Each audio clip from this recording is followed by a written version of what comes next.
And sometimes I think God likes to show his power just for fun. He's like, you're not expecting a miracle, but here you go. When the doctor said, you can't do it, it's impossible for you, God was like, watch me. His timing is real. His timing happened to me twice. Welcome back to my channel. My name is Corinne Smart. This video is for those ladies who are struggling with infertility and have lost all hope. Infertility is one of the hardest things any woman can go through in life, and I think it's because you can't force it to happen. Like, you can't force life. If you want to run a marathon, all you have to do is train. If you really want to be a doctor, no matter what your age is, all you have to do is study, go to medical school, and then you can become a doctor. But creating a child relies on God's timing, and you can't force it. And I know this from experience, and I think that's why infertility is so hard, because you have no control in your life. I know you're asking, is it possible for me to get pregnant? The answer is yes. Oh my gosh. Oh my gosh. But then you're also asking, can I conceive naturally if I have no money to pay for fertility treatments? And the answer is yes.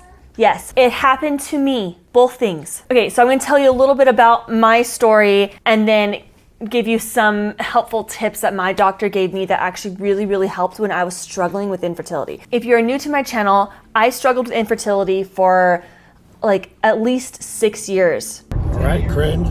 Oh. What's been our journey so far?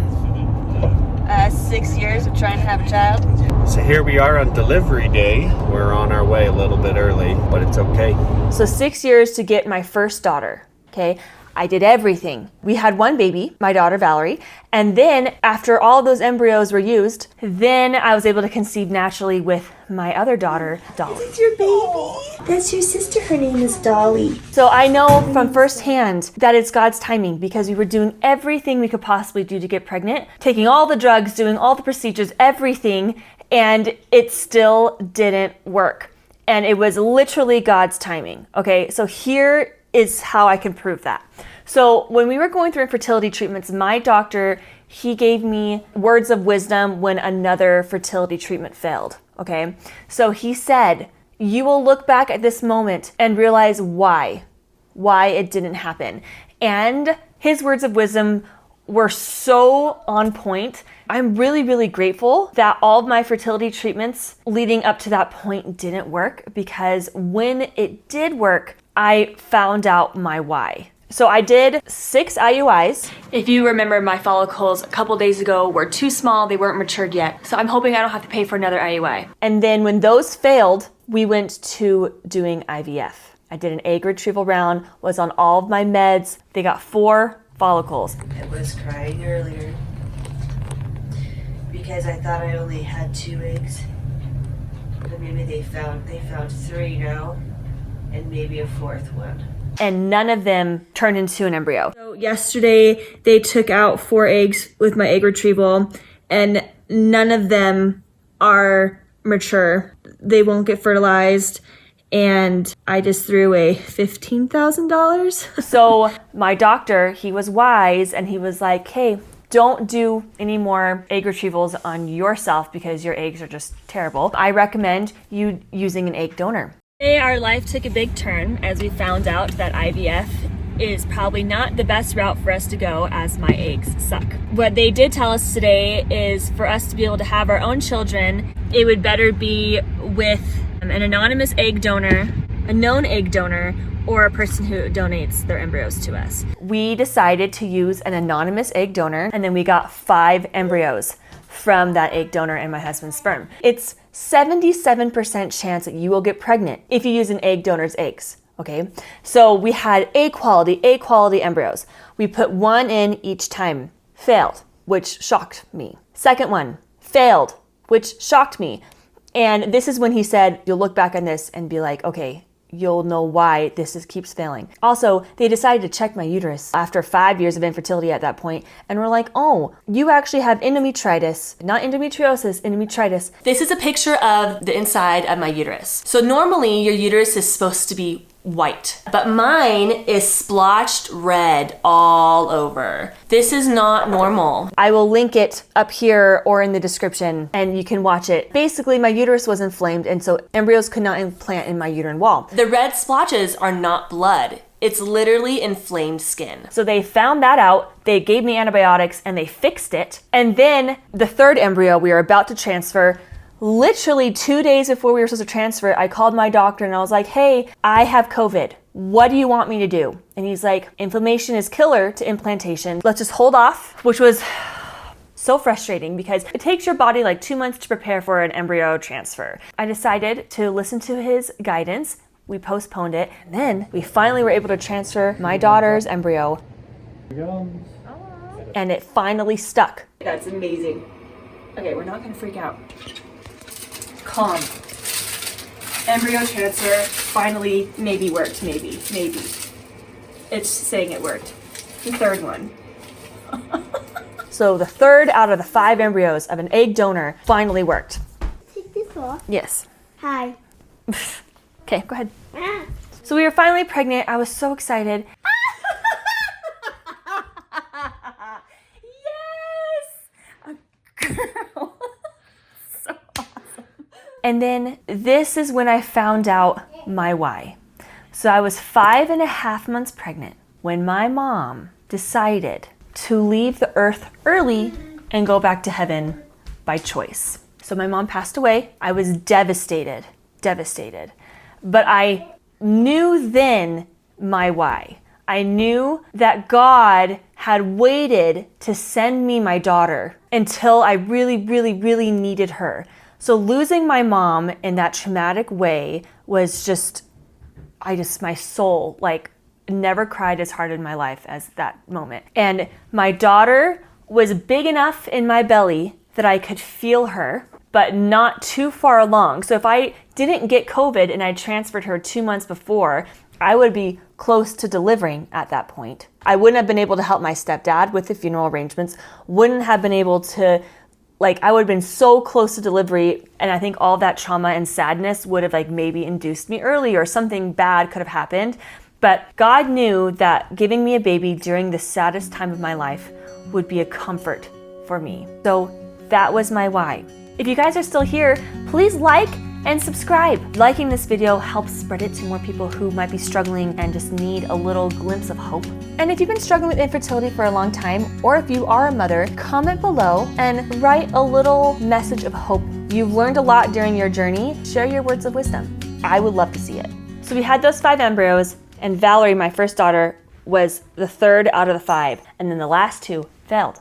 So we were done. And sometimes I think God likes to show his power just for fun. He's like, you're not expecting a miracle, but here you go. We were done having children because all of our embryos were gone. The embryo transfer failed. We stopped all fertility meds. I started my period 4 days later, and then I never got a period again.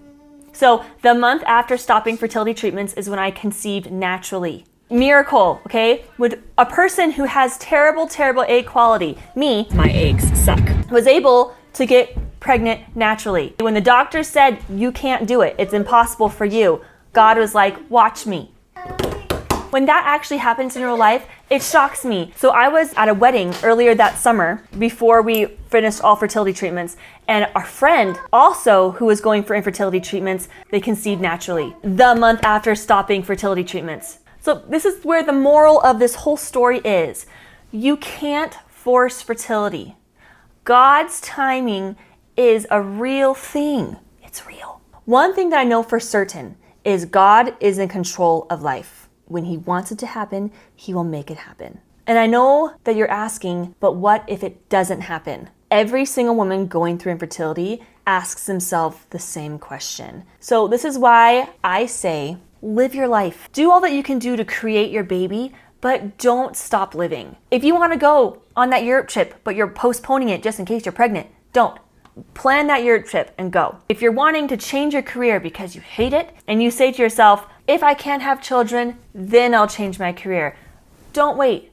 Do it. It'll make you happier. Live your life. Also, do what you can afford with fertility treatments, because God knows everything about you. He knows what you can and can't afford. He knew for us that we had Andrew's grandma, who was a gem, and she helped pay for our IVF treatment and then also egg donor. For me, egg donorship is around $32,500. A lot of money. So he knew that we could have a child through an egg donor because we could afford it. But there's some people who can't afford it. Even IUIs are really, really, really expensive for them. Including these 2 ultrasounds the past 2 days and the Avidril shot, my total has been $567 out of my own pocket that I have to pay this month, and that's not even including the IUI treatment. I say do what you can afford, and then when you've done all that you can do, that's when God steps in, okay? And from my experience, every single time I got pregnant, it was when I audibly said, and he knew, I was like, dude, I'm done. If this doesn't work, I'm done. I was only able to, at the time, only able to afford IUIs, okay? So it was my second IUI. After that IUI, I was like, hey, this one doesn't work, I'm done. I got pregnant off of that IUI. As of right now, it shows that it's not positive. I don't know what to do. There might be a faint line. I'm not even joking right now. Oh my gosh, that might be a line right now. Can you guys see that? I feel like there's like a faint line right there. The pregnancy wasn't viable, so, miscarried that one. I had a miscarriage without actually having a period. I was really angry with the whole thing and just trying for so long. But later on, I was able to afford other fertility treatments. After using an egg donor, after the 3rd embryo transfer, I was mentally and emotionally, I was spent. And I was like, hey, if this embryo transfer doesn't work, I'm done. And he knew it. And that's when Valerie came. Tickle. Yeah. And then we had the last 2 embryos. When those failed, we were like, hey, we're done because we can't afford it anymore. We've used all the embryos. We have our one beautiful baby, and now we're done. And that's when he's like, okay, here's another baby. Say hi to mama. I love you so much. So he takes over when you have done everything you're supposed to do. There's a scripture that says, after the trial of your faith, that's when miracles happen. I'm getting the gist of it. But in my life, I've noticed that is true. Waiting is the hardest thing you can do. But in the meantime, love your body. Love and cherish your spouse, because once you have kids, your relationship will be completely different. We'll do another video on that. Great, but just different dynamic. Love your life as much as you can, even though I know it's really, really hard because you're going through all the hard stuff right now. And it feels like it's just a never-ending pit of sadness and the loss of control. But let God show you his miracles, because his timing is real. And when you finally do get pregnant, comment below and let me know what your why was. If it turns out that you can't conceive and you are meant to adopt, I'm sure you will feel the pull and the desire to adopt. You'll know when it's time. And when you adopt, I promise you that baby will feel like yours and you will love it just as much as if it was grown in your belly. In my beliefs, God is a house of order. So he knows all things from past, present, future.